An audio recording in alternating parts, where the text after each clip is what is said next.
Bom dia, irmãos. A graça e a paz do Senhor seja com a igreja, com os irmãos. Isso, que o almoço dos irmãos seja assim uma picanha assadinha, bem no ponto. Mas se não for também, debaixo da graça do Senhor, pode ser um franguinho assado.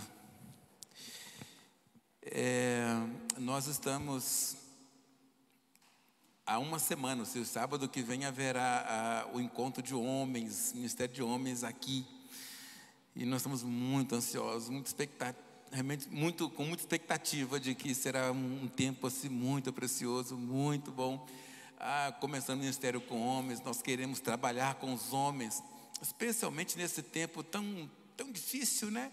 Queremos trabalhar com os homens cristãos, como melhores pais, melhores maridos, como melhores pessoas realmente na sociedade, como melhores servos de Deus.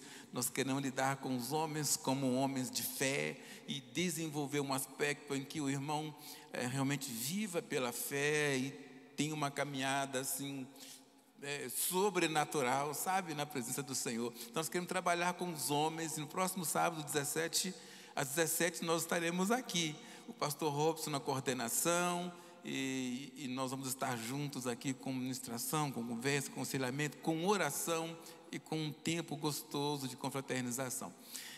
Eu estou dizendo isso como um aviso, ao mesmo tempo um convite, não é? Para os irmãos que porventura não esteja no grupo dos homens da igreja, que venha estar conosco nesse sábado. É o início, é o pontapé no ministério que vai abençoar demais a vida dos irmãos e, consequentemente, claro, a igreja.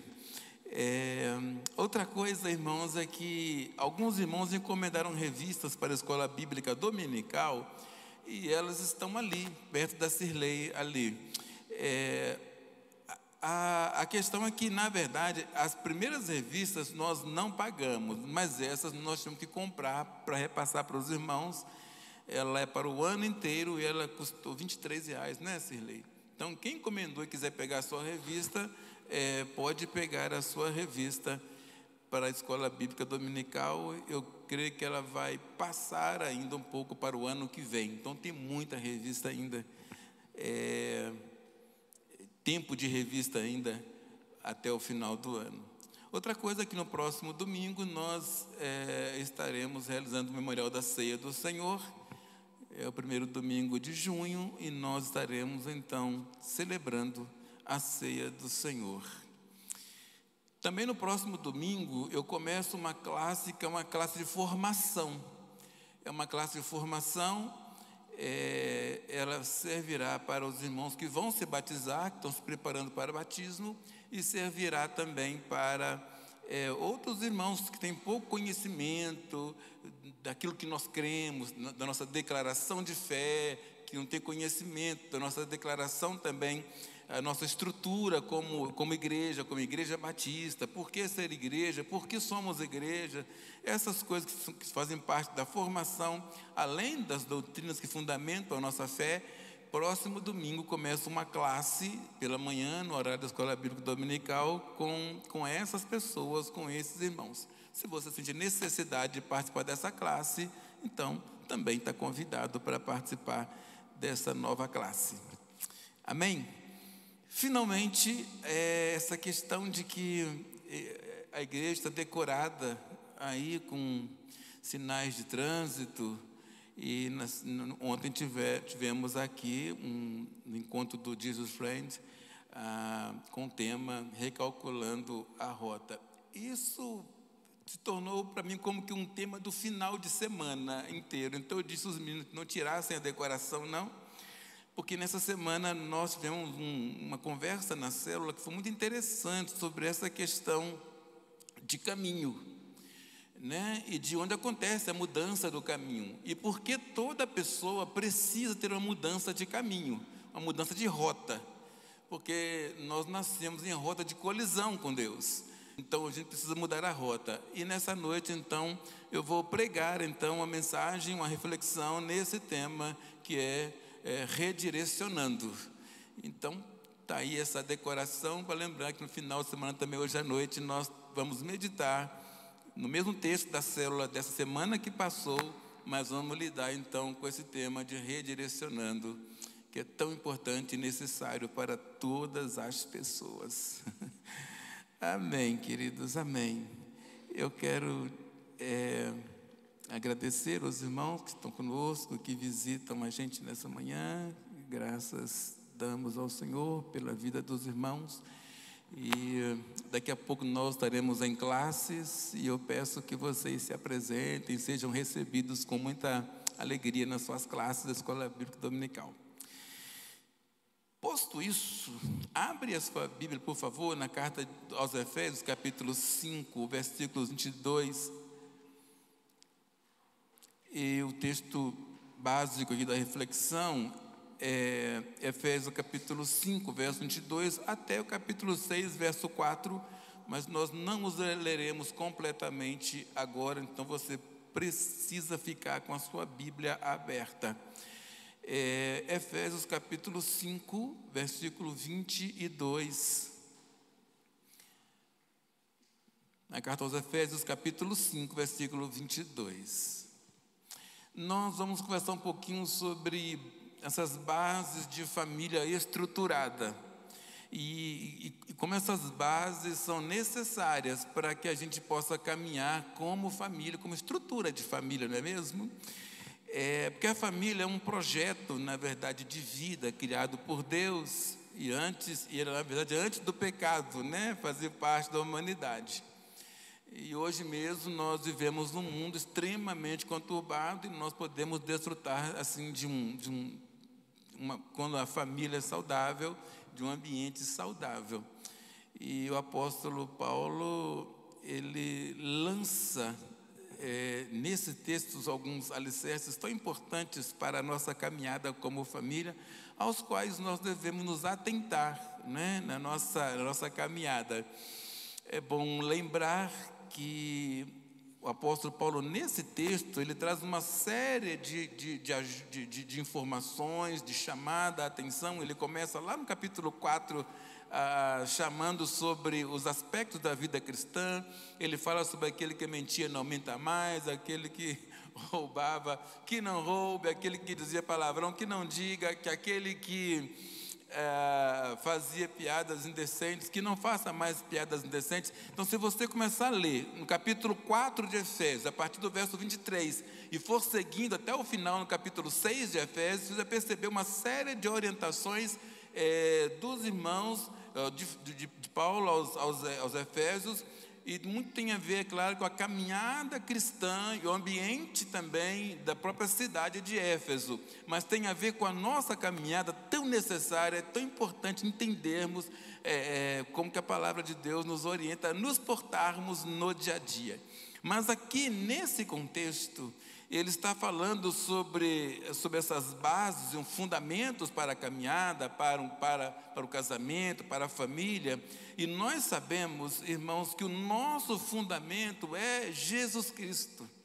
Na semana passada nós dizemos que a Bíblia diz que aquele que ouve as palavras do Senhor e as obedece é como um homem que edificou uma casa sobre a rocha, e vieram os ventos da tempestade, deram contra ela, ela não caiu porque ela estava firmada sobre a rocha. E depois então o apóstolo Paulo e Pedro vai afirmar que essa rocha, essa pedra de esquina, essa base é Jesus Cristo.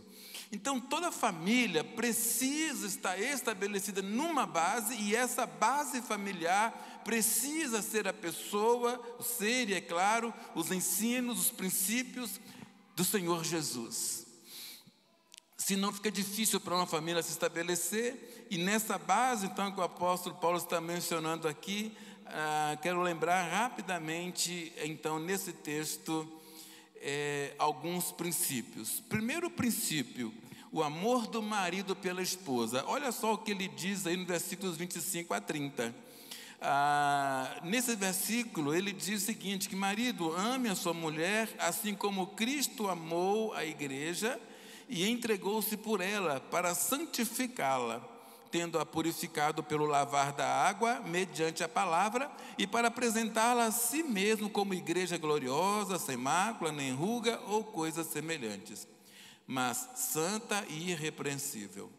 Da mesma forma, os maridos devem amar cada um a sua mulher como a seu próprio corpo. Quem ama a sua mulher, ama a si mesmo. E além do mais, ninguém jamais odiou o seu próprio corpo, antes o alimenta e dele cuida, como também Cristo faz com a igreja, pois somos membros do seu corpo. E aqui o apóstolo Paulo compara, então, nessa caminhada familiar, o amor do marido pela esposa como o amor de Cristo pela igreja. É uma referência assim, com um sarrafo lá em cima, né? Com a régua lá em cima. A referência de que o amor do marido pela esposa, ele deve estar olhando, se referenciando no amor de Cristo pela igreja. Por isso, então, ainda que na nossa língua nós tenhamos vários significados para amor, e especialmente hoje há uma pluralidade de entendimento, então, sobre o que é amor e como é amor, e qual a abrangência de amor, do amor, enfim. Na língua grega, nós temos pelo menos 4 palavras que definem a ideia de amor, né? Que é o amor eros, que é o amor romântico de um marido por uma mulher, que é o amor filia, ou filéu, como queiramos dizer, que é amizade, companheirismo, e entre amigos e irmãos. Temos o amor storge, que é o amor, uma afeição entre pais e filhos, e temos o amor ágape, que é como o amor de Deus, o amor divino, o sacrificial, é o amor mais profundo. E nesse texto aqui o apóstolo Paulo usa a palavra ágape, ou seja, ele diz que o marido deve amar a sua esposa como Cristo, e essa palavra que ele usa é esse amor ágape, esse amor profundo, esse amor sacrificial do marido pela esposa. E ele diz, e é bom lembrar aqui então que esse amor tem algumas práticas que são realmente desse amor, são bases desse amor ágape. Primeiro, que ela é uma decisão. Segundo, que é um compromisso. Terceiro, que exige ação. E quarto, que ele é sacrificial. E é isso que o apóstolo Paulo está dizendo sobre essa questão, de que o marido deve amar a sua esposa, a maneira como Cristo amou a igreja. Isso requer decisão, isso requer compromisso, isso requer sacrifício e isso requer ação. Isso implica que quando nós estamos na nossa caminhada diária como maridos, e aí para nós homens, quando nós estamos na nossa caminhada diária, nem sempre é fácil amar com esse amor ágape. E nem sempre é fácil, na verdade é sempre difícil, né? Mas nem sempre é fácil se comportar com esses aspectos desse amor sacrificial. Na verdade, tem hora que dá vontade de a gente falar assim, não é? Olha, você me ama, você, agora não. Porque nós somos assim. E é nessa hora, então, que entra o aspecto tão espiritual, tão necessário dessa caminhada. Eu me lembro, acho que os irmãos se lembram também, que quando Jesus estava chegando ao ponto antes da cruz, naquele dia fatídico mesmo que ele foi preso, naquele momento deu vontade, ou seja, a intenção de que a caminhada estava muito difícil, muito problemática para chegar ao fim. E Jesus naquela hora, ele fala com o Pai assim: Pai, se possível, passa de mim esse cálice, mas se não for possível, faça-se a tua vontade. E ele se entrega, na verdade, a esse próprio amor sacrificial no qual ele se entrega. Quando nesse momento de crise vai passando, então ele não busca outro recurso, senão que esse amor referenciado fosse então manifesto de maneira mais plena e mais profunda do próprio coração do Pai. Então, quando a gente está com dificuldade, você marido, você pai, quando você está com dificuldade com a sua esposa e a coisa não está rendendo muito bem, o meu conselho é que se ajoelhe e peça ao Pai para ensinar você a amar a sua esposa com o amor dele. E não saia do joelho enquanto você não tiver essa transformação em seu coração. Por uma razão só. Esse amor ágape que o apóstolo Paulo diz aqui é o amor divino. E se ele usa essa expressão aqui, é porque o próprio Deus então há de derramar o compartilhar desse atributo do amor dele para conosco. Amém, irmãos? O segundo aspecto dessa palavra, então, e nós caminhamos dentro daquilo que é possível nessa caminhada aqui, é que o segundo princípio, é o respeito da esposa pelo marido. E olha agora os versículos seguintes, na verdade os versículos iniciais, versículo 22 a 24, depois o versículo 33, diz assim: mulheres, sujeite-se cada uma a seu marido como ao Senhor, pois o marido é o cabeça da mulher, como também Cristo é o cabeça da igreja, que é o seu corpo, do qual ele é salvador. Assim como a igreja está sujeita a Cristo, assim também as mulheres sejam sujeitas em tudo a seus maridos. Portanto, cada um de vós também amai a sua mulher e ame-a como a você mesmo, e a mulher trate o marido com todo respeito. E talvez essa seja uma parte que normalmente se tem na sociedade como mais difícil, que a mulher deve estar submissa ou sujeita a seu marido. Eu já ouvi coisas muito ruins sobre essa questão de homens que não entendem a palavra de Deus e que dizem às suas esposas: você tem que me obedecer porque eu sou seu marido. Calma aí. Não existe essa subserviência. E não é isso que a palavra de Deus está dizendo. Eu mando em você porque eu sou seu marido. A palavra aqui está dizendo que, na verdade, essa diferença entre homem e mulher, ela é funcional e não é posicional. Ou seja, ele não está na posição acima da esposa em casa. Não é a posição que Paulo está tratando, mas a questão de funcionamento da família, da estrutura familiar. E nesse funcionamento da estrutura familiar, então, o marido é o cabeça. E é esse respeito que a mulher deve dar ao seu marido como aquele que funcionalmente lidera a sua casa. Quando nós temos um lar, onde, na verdade, a liderança é dada à mulher e o marido, ele se isola dessa liderança, normalmente temos um lar que tem tudo para não dar certo. E se der certo, porque o casamento continua, apesar das dificuldades, vamos ter filhos disfuncionais. E vamos ter filhos com problema de relacionamento com os pais e fora. Isso porque quando a mulher não respeita o marido, ela influencia os filhos a não respeitarem as autoridades, consequentemente não respeitar o pai, nem professores, nem líderes, tampouco o próprio Deus. E o que a palavra de Deus está estabelecendo aqui é o princípio de liderança que cabe sobre o marido no lar. E que esse marido precisa liderar a sua esposa e a sua família com o amor de Cristo como referência.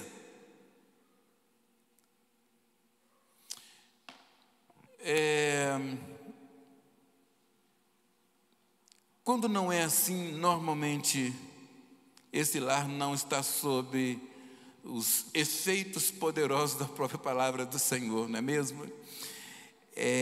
Então, a mulher deve respeitar o seu marido, e esse respeito nesse aspecto aí funcional, ela precisa honrar o seu marido. E aqui nós temos duas necessidades básicas que eu já disse para os irmãos.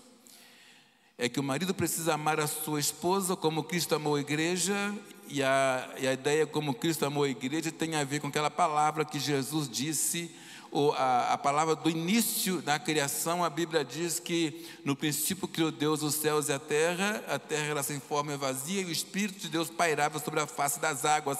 E a palavra pairar é a ideia de chocar. E depois Jesus usa essa expressão dizendo: Jerusalém, Jerusalém, quantas vezes eu quis guardar vocês como a galinha guarda os seus pintinhos. A mesma ideia de guardar. E agora essa expressão, quando a Bíblia diz sobre a compreensão de que o marido deve amar a sua esposa como Cristo amou a igreja, é que a ideia plena disso é que a mulher, naturalmente, ela precisa ser guardada e protegida. Ela precisa sentir-se segura. Por isso, a mulher só vai sentir-se segura, a esposa só vai sentir-se segura, guardada e protegida, quando ela sabe que tem um marido que a ama e que a protege. Porque esse é o papel, é um dos papéis do marido para com a esposa. O segundo aspecto, quando a Bíblia diz que a mulher precisa honrar o seu marido, respeitar o seu marido, é porque o seu marido precisa, e é natural de todo homem, ele precisa ser honrado. O homem precisa sentir-se respeitado, ele precisa sentir que há um respeito quanto a ele, uma honra quanto a ele. Isso é natural do masculino. E o que a Bíblia está dizendo então é que essa mulher precisa respeitar, ou precisa honrar o seu marido, porque isso é o que ele precisa. E diante do Senhor ele precisa ser manifesto. Amém, irmãos? Deixa eu finalizar aqui. Então a Bíblia diz, continuando aqui, que educação, a terceira, que a educação dada pelos pais no convívio com os filhos. E o versículo, capítulo 6, verso 4 diz: pois pais não irritam seus filhos, pois antes criam-nos segundo a instrução e o conselho do Senhor. E essa expressão, não é que os pais devem ter cuidado para não provocar a ira os seus filhos. E dois aspectos podem provocar a ira dos filhos. Primeiro, a falta de educação. É quando os pais não educam os seus filhos. Provérbios capítulo 29, versículo 15 diz que a vara e a disciplina são sabedoria, mas a criança entregue a si mesma vem envergonhar a sua mãe. Vocês veem isso, irmãos? A vara e a disciplina são sabedoria, mas a criança que entregue a si mesma, ela vai envergonhar a sua mãe. Então Provérbios 29, 15 diz isso. Outra palavra é que outra coisa que traz, na verdade, a ira aos filhos é o exagero da educação. E Provérbios 19, verso 18 diz: castiga teu filho enquanto há esperança, mas não te exceda a ponto de matá-lo. É porque o excesso também prejudica o filho e provoca a ira do filho, ou ao filho. Educação envolve dois aspectos. Primeiro, a instrução formativa. A Bíblia diz: ensina a criança no caminho que deve andar, e até quando crescer não se desviará dele. Isso é formação. É formar o filho dia a dia. E esse é um aspecto de necessariamente obrigação dos pais, em ensinar a criança no caminho que deve andar. E quando Provérbios 22, versículo 6 diz isso, fala sobre esse papel da necessariedade de que no caminho é que o pai e a mãe estão com o filho no caminho que ele deve andar. É como o discipulado, onde a ideia de discipulado no Novo Testamento, entre mestre e discípulo, é que onde o mestre coloca o pé, logo em seguida o discípulo vem e coloca o pé no mesmo lugar. Então ensina a criança no caminho. Não é o caminho, mas é no caminho. Isso faz toda a diferença. A outra coisa é que essa instrução que é formativa, é também necessário a corretiva. E Provérbios 13, verso 24 diz: o que retém a vara aborrece a seu filho, mas o que o ama, cedo o disciplina. E isso é corretiva. E as duas disciplinas são necessárias num equilíbrio, tanto a formativa quanto a corretiva. tanto o ensino quanto a correção. E há famílias que se preocupam com a formação, ou seja, de ensinar, mas não se preocupam em corrigir. Há famílias que se preocupam em corrigir, mas não se preocupam em ensinar. As duas coisas são necessárias. E o quarto princípio para a família estruturada, finalmente, é a obediência dos filhos na relação com os pais. Capítulo 6, versos 1 a 3 diz: filhos, obedeça a seus pais no Senhor, pois isso é justo. Honra teu pai e a tua mãe, este é o primeiro mandamento com promessa, para que tudo te corra bem e tenhas longa vida sobre a terra. Efésios 6, versos 1 a 3. A palavra de Deus nos diz que os filhos devem obedecer os seus pais. E Paulo começa dizendo isso: filhos, obedeçam aos seus pais no Senhor, porque isso é justo. Mas logo a seguir, ele vai citar então Êxodo capítulo 20, versículo 12. Filho, honra teu pai e a tua mãe, este é o primeiro mandamento com promessa. Honrar não é o mesmo que obedecer. Honrar é além de obedecer, é mais do que isso. Mas aquele que obedece a seus pais, os estão honrando. E é isso que a palavra está dizendo aqui. E o texto enfatiza então que esse é um mandamento com promessa, para que tudo corra bem e o filho tenha uma vida longa. Deus é pai e zela pela autoridade paterna. E isso é tão sério para o apóstolo Paulo, que ele vai repetir essas mesmas palavras, esses mesmos ensinos. Em Colossenses capítulo 3, versos 18 a 21, ele vai dizer novamente que esse é um princípio da palavra de Deus. Portanto, nós entendemos como é que um lar pode ser estruturado. E como nós podemos lutar para que o nosso lar seja estruturado. Como eu, pai, como você, mãe, como você, filho, como você, esposa, como você, marido, nós podemos buscar que o nosso lar seja à luz da presença e da graça do Senhor. Que Deus abençoe os irmãos, a igreja. Que a gente entenda essas verdades. Talvez a gente entenda até alguns erros que possamos ter cometido ou estar cometendo. E quem sabe voltar atrás. Quem sabe redirecionar, quem sabe achar perspectivas novas e corretas para decisões erradas que foram tomadas. E a minha oração é que o Espírito Santo ensine o irmão, ajude o irmão como marido, a irmã como esposa, como você como pai, como filho, como mãe, a acharmos um caminho onde a nossa família seja completa no altar do Senhor, para a glória dele. Amém? Vamos orar? Pai bendito, nós te damos graças e percebemos tua misericórdia. E sabemos que a palavra do Senhor nos ensina coisas que tantas vezes nós esquecemos por causa da nossa carne, do pecado, dos nossos interesses pessoais. E ensina a gente, ó Deus, a viver a tua palavra, a viver, ó Pai, debaixo da tua graça. Perdoa os nossos pecados, ó Deus. Mas nós oramos a Ti para que a nossa família seja abençoada pelo Senhor. Ela seja corrigida e estruturada pelo Senhor. Que a nossa casa seja estruturada no nome, na presença, no governo do Senhor Jesus Cristo. Nós oramos gratos. Nós oramos em nome de Jesus. Amém. Amém. Amém.